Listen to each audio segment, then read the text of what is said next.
ठीक है भाई, मल्टीप्लिकेशन ऑफ फ्रैक्शन, फ्रैक्शन में मल्टीप्लाई कैसे करते हैं। तो फ्रैक्शन से मुराद क्या होती है, लास्ट टाइम हमने आपसे डिस्कस कर लिया। किसी भी चीज़ के बराबर बराबर हिस्से, फर्ज कीजिए कि यहाँ पर मैं इसके हिस्से बना रहा हूँ 8, ठीक है। ये बराबर बराबर कितने हिस्से हो गए, 8, और इनमें से मैं 3 की बात कर रहा हूँ।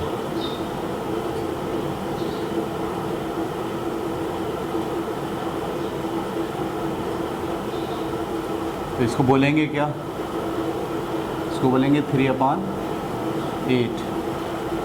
अगर मैं इसको बनाना चाहूँ अलग से, पूरा टुकड़ा निकालूँ, तो ये बनता है, सही है। ये दरअसल क्या है, 3/8 है। इसको अगर डार्क करके दिखाया जाए तो एक ये रहा और ये 3 है, ठीक है। अब हम जब कहते हैं कि इसको मल्टीप्लाई करें 5 से, यानी कहा जाए कि 3/8 को मल्टीप्लाई किया जाए किससे, 5 से, तो इसका मतलब है इस जैसे कितने बनाने हैं, 5 गुना करना है। एक ये, फिर ऐसे ही दूसरा, फिर ऐसे ही तीसरा, फिर ऐसे ही चौथा, फिर ऐसे ही 5वां। इसको अगर मल्टीप्लाई करेंगे, मल्टीप्लाई का रूल ये है कि आप सिंपल ऊपर वालों को मल्टीप्लाई करते हैं, नीचे वालों को। 3 पंजे 15 और 8 एकम 8, ये आ गया 15/8। 15/8 का क्या मतलब, 15/8 का मतलब ये है कि 15 को अंदर लिखें और 8 को बाहर लिखें और डिवाइड करें। 8 एकम 8, 15 में से 8 गया, 7 बचा। तो ये दरअसल क्या है, एक होल है और 7/8 है। 7/8 का मतलब, यानी जो चीज़ बनी वो क्या है, एक पूरी, एक मुकम्मल, यानी एक ये मुकम्मल, और दूसरा जो हिस्सा है वो क्या है, 7/8, यानी इसके 8 हिस्से अगर बनाए जाएं हो गए 8। तो इसमें से कितने हिस्सों की बात हो रही है, ये 7 हिस्सों की बात हो रही है।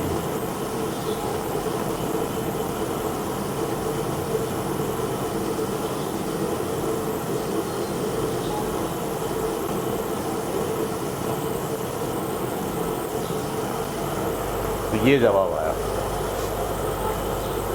ठीक है। यानी इस जैसे 15 हो गए ना, 8 अगर हो जाते तो एक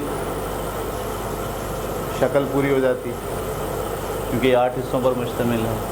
तो एक शक्ल तो हो गई पूरी, बाकी कितने हैं, 15 थे, 7 बचे, तो 7 हिस्से पूरे। ये बात क्लियर हो गई। ये हमने सीखा है किसी फ्रैक्शन का किसी एक नंबर से मल्टीप्लिकेशन, किसी फ्रैक्शन का किसी एक नंबर से मल्टीप्लाई करना। फ्रैक्शन का अगर फ्रैक्शन से मल्टीप्लाई होगा तो क्या होगा, उसको हम जहन में कैसे अंडरस्टैंड करेंगे। क्योंकि ये तो समझ में आ रहा है 3/8 है, ये 3/8 है, तो इस जैसे कितने करने हैं, 5 करने हैं। तो ये वाली 1 दफ़ा, 2 दफ़ा, 3 दफ़ा, 4 दफ़ा, 5 दफ़ा कर दिया हमने, तो कितने हो गए, 15/8, जो क्या कहलाता है, एक पूरा और 7/8। लेकिन अगर बात ये ना हो, बल्कि बात ये हो कि इसको मल्टीप्लाई करना हो, इसको मल्टीप्लाई करना हो 3/8 को किसी और फ्रैक्शन से, फ्रैक्शन का मतलब 2/3 से मल्टीप्लाई करना है। तो अब इसका क्या मतलब है? इसका मतलब तो ये रहा, और इसका क्या मतलब है? 2/3 से मल्टीप्लाई करने का मतलब ये है कि ये जो रकम है ना 3/8, इसको 1 मान लो। इसको क्या मान लो? 1। और फिर उसके 3 हिस्से करो बराबर बराबर, और जो जवाब आए उसमें से 2 हिस्सों की बात हो रही है। पकड़ पाए मेरी बात? 3/8 तो ये है, इसको किससे मल्टीप्लाई करने जा रहे हैं आप? एक फ्रैक्शन से। जब आप किसी फ्रैक्शन को किसी दूसरी फ्रैक्शन से मल्टीप्लाई करने जाते हैं, इस फ्रैक्शन को आप क्या मान लेते हैं? पूरी एक चीज़। इसका मतलब ये है कि ये जो मैंने पार्ट बनाए हुए हैं ये ख़त्म होगा, और ये पूरी क्या बन गई? एक चीज़। अब इसको मल्टीप्लाई किससे करना है? 2/3 से। इसका क्या मतलब? इसका मतलब है इसके पहले कितने हिस्से बनाए? 3 हिस्से बनाए, और उन 3 हिस्सों में से 2 हिस्सों की बात हो रही है। इसके 3 हिस्से कैसे बन रहे हैं? इत्तेफाक है। और उसमें से कितने हिस्सों की बात हो रही है? 2 हिस्सों की बात हो रही है। तो जवाब क्या आया? जवाब ये आया। यानी इसका जो जवाब आएगा वो क्या होगा?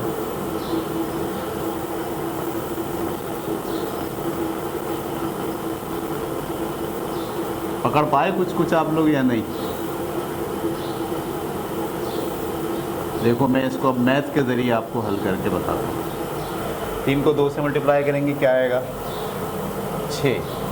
और 8 को 3 से मल्टीप्लाई करेंगे क्या आएगा? 24। क्या? 6/24। 6/24 का मतलब उस एक चीज़ के कितने हिस्से बनाए थे? 24, और उसमें से कितने हिस्सों की बात हो रही है? 6। या यूँ भी कर सकते हैं, 6 कम 6, 6 चौक 24। जवाब क्या आ गया? 1/4। इसका मतलब ये है कि इसका जो जवाब आया वो क्या है? 1/4 क्या है? इसके अगर 4 टुकड़े किए जाते तो ये 4 टुकड़े ये हो गए ना, 2, ये दे दो। ठीक है? कुछ पकड़ पाए? कुछ भी थोड़ा थोड़ा समझ में आ रहा है? यानी जब भी आप किसी फ्रैक्शन को किसी फ्रैक्शन से मल्टीप्लाई करते हैं तो वो जो फ्रैक्शन है उसको क्या मान लेते हैं? एक चीज़ मान लेते हैं। और जब सामने वाली फ्रैक्शन है उस पर जो नीचे वाली रकम है इतने करते हैं उसके टुकड़े, और उतने टुकड़ों में से इतनों की बात हो रही होती है। इसको अंडरस्टैंड करेंगे आपको समझ में आ जाएगा। बहुत आसान है, इतना मुश्किल नहीं है। ठीक है? मिसाल के तौर पर एक मिसाल और लें।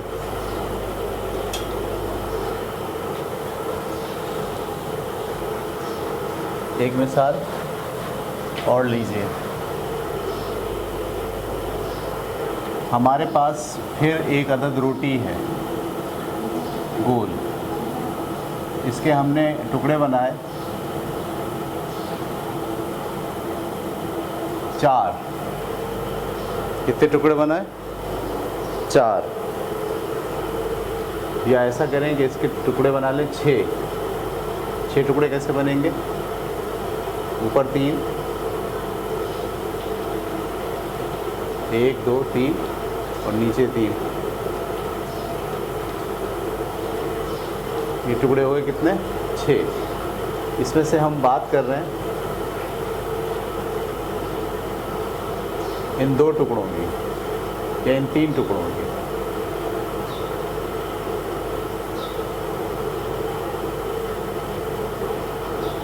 तो देखा जाए तो ये आधी रोटी हो गई ना। तो ये क्या लिखा हुआ है? ये लिखा हुआ 3/6। अब अगर आपसे कहा जाए 3/6 को मैं अगर अलग से लिखूं तो कैसे लिखूंगा? यहाँ बनाऊंगा, ये एक रोटी थी, इसमें आधी की बात हो रही है।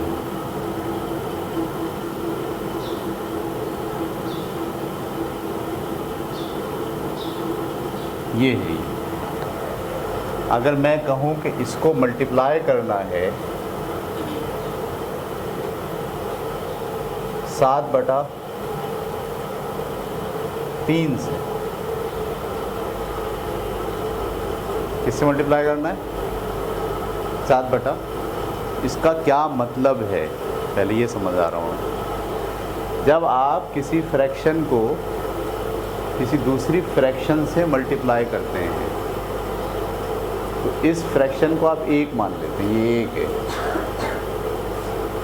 और इसके कितने हिस्से करने हैं? 3, और उस जैसे कितने हिस्सों की बात हो रही है?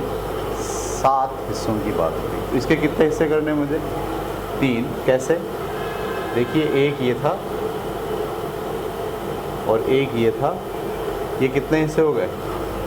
3 हिस्से हो गए। और इस जैसे कितने हैं? 7 हैं। अगर इस जैसे 6 होते तो एक रोटी हो जाती पूरी। तो इसका जवाब क्या आना चाहिए? एक पूरी रोटी। 7 हिस्से होंगे जब, तो 1 2 3 4 5 6 की तो रोटी बन गई। एक हिस्सा और है, वो एक हिस्सा क्या कहलाएगा? 1/6। ये जवाब आया इसका। पकड़ पा रहे हैं मेरी बात आप लोग? मैंने कहा कि ये 3/6 को आपने क्या मान लिया? एक पीस। उसके कितने हिस्से बनाए? जब किसी फ्रैक्शन को फ्रैक्शन से मल्टीप्लाई करते हैं, पहली फ्रैक्शन को क्या मान लेते हैं? पूरी एक चीज़। उसके कितने हिस्से बनाते हैं? जितने नीचे लिखे हुए हैं उसके इतने हिस्से बनाती है। उसमें से कितने हिस्सों की बात हो रही है? उस जैसे 7 हिस्सों की बात हो रही है। इस जैसे कितने हिस्सों की बात हो रही है? 7। तो जब 7 हिस्सों की बात हो रही है इस जैसे, तो ये कितना बनता है? ये एक रोटी पूरी बनती है और 6 हिस्सों में से एक हिस्सा बनता है। देखिए इसको मैं कैसे हल करता हूँ। Simple math. 3 को 7 से मल्टीप्लाई करें, 3 सत्ते 21। 6 को 3 से मल्टीप्लाई करें, 6 तिया 18। दोनों 3 से कट रहे हैं। 3 सत्ते 21, 3 6 18। क्या जवाब आ गया? 7/6। ज़रा 7/6 को होल नंबर में कन्वर्ट करें। 6 कम 6, कितने बचे? 1 पूरा और 1/6। ठीक है, पकड़ पाए मेरी बात? ये बात बच्चों को सिखानी है कि ये हो क्या रहा है। हम दरअसल सिर्फ मेथड सिखा देते हैं बच्चों को। तो इसको इस सामने वाले को मल्टीप्लाई कर दो, नीचे वाले को मल्टीप्लाई कर दो। इसका एक नुकसान होता है। नुकसान ये होता है कि जब प्रैक्टिकल क्वेश्चन आते हैं, अमली सवाल जब भी आता है, तो बच्चा समझ नहीं पाता उसको कि इसमें क्या करना है। तो उसको बताइए कि जब भी आप किसी फ्रैक्शन को किसी दूसरी फ्रैक्शन से मल्टीप्लाई करेंगे तो दरअसल आप क्या करेंगे? पहली फ्रैक्शन को 1 मान लेंगे और जो दूसरी फ्रैक्शन में नीचे वाली रकम है उस 1 के उतने टुकड़े करेंगे, और जो ऊपर वाली रकम है उसमें से हर टुकड़ा उतने गुना होगा। तो जो जवाब आएगा उसे हम कहेंगे फ्रैक्शन की मल्टीप्लाई। समझ में आ गई बात आपको? चाहे वो फ्रैक्शन प्रॉपर हो, चाहे वो फ्रैक्शन इम्प्रॉपर हो। यहाँ पर कौन सी फ्रैक्शन थी? ये इम्प्रॉपर फ्रैक्शन थी। ऊपर वाली रकम बड़ी है, नीचे वाली रकम छोटी है। चाहे प्रॉपर फ्रैक्शन हो, पहले वाली चीज़ को 1 मान लेना है और उसके कितने टुकड़े करने हैं? इतने टुकड़े करने हैं। और उसमें से कितने टुकड़ों की बात हो रही है? उस जैसे इतने टुकड़ों की बात हो रही है। तो जो जवाब आएगा वो उस जैसे इतने टुकड़े आ जाएंगे, 7/6। ये बात क्लियर हो गई? ठीक है, आसान सी बात थी, इतनी ज़्यादा मुश्किल नहीं है। लेकिन ये कॉन्सेप्ट हम बच्चों को दें, जब भी फ्रैक्शन की मल्टीप्लाई कराएं उनको बताएं कि पीछे क्या हो रहा है। इसका बहुत इम्पैक्ट पड़ता है। मिसाल के तौर पर मैं आपसे कहूँ, मेरे पास 15 किलो आलू हैं, ठीक है? 15 किलो का 2/5 हिस्सा कितना होगा? 15 किलो का 2/5। अब आप 15 किलो को 1 मान लेंगे।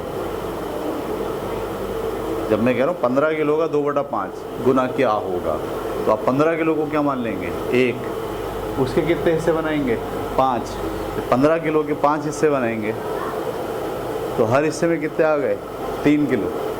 तो 3 किलो जैसे कितनी बात हो रही है? 2 बात हो रही है। तो 15 किलो का 2/5 दरअसल 6 किलो हो। ये बात इस तसव्वुर के बगैर समझ में नहीं आ सकती। 15 किलो का 2/5 हिस्सा क्या होता है, ये सवाल है। तो जो 15 किलो है उसमें 15 नहीं सोचना है, क्या सोचना है कि ये एक पार्ट है, एक होल है, उसके कितने हिस्से बनाने? 5 हिस्से बनाने। तो जब आप 15 किलो के 5 हिस्से बनाएंगे तो अब हर हिस्से में कितने आ गए? 3 किलो। उसमें से कितने हिस्से की बात हो रही है? 2 किलो की। तो 15 किलो का 2/5 हिस्सा दरअसल 6 किलो। ये जब हम कुरान मजीद के फ़ैसले पढ़ते हैं ना कि अम्मा को 1/6 मिलेगा, अगर वो शादीशुदा अगर जो है उनके बच्चे हैं तो इतना मिलेगा, वो हिस्से बताते हैं, हिस्से बांटते हैं जब, तो वो पूरा जो मैथ है वो किस पर चलता है? वो फ्रैक्शन की मल्टीप्लिकेशन पे चलता है। तो ये कॉन्सेप्ट अगर जहन में बच्चे के होगा कि ये फ्रैक्शन की मल्टीप्लाई होती क्या है, तो वहाँ पर ये बात बड़ी आसानी से समझ जाएगा। लड़की को आधा मिलेगा, लड़के को पूरा मिलेगा। माँ का हिस्सा 1/6, कहीं माँ का हिस्सा 1/8 है। 1/8 का मतलब जितनी रकम है उसके 8 हिस्से बनाओ, उसमें से एक हिस्सा माँ को दे दो। कहीं 1/6 इसका मतलब 6 टुकड़े बनाओ, उसमें से 1 टुकड़ा माँ को दे दो। ये बात क्लियर हो गई? बस कल इंशाल्लाह इसको आगे बढ़ाएंगे।